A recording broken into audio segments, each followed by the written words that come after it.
लेकिन एक सेकंड অনেক সমস্যা আপনার সার্ভিস ঠিক নাই আপনার খাবারের আমি গিয়া পাইছি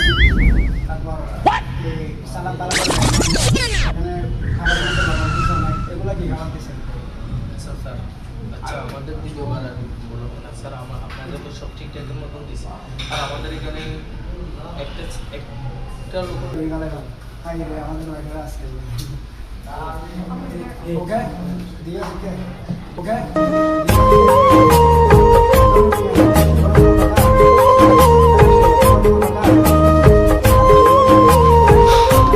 এরকম হাজারো লোক আছে রেস্টুরেন্টে এসে ওয়েটারকে টিপস না দেওয়ার জন্য রেস্টুরেন্টের মালিকের কাছে ওইটার নামে কমপ্লেন করে যায় আপনার ওইটার ভালো না। সবার উদ্দেশ্য আমার এই ভিডিওটা ভালো লাগলে 10 জনকে শেয়ার করে দেবেন।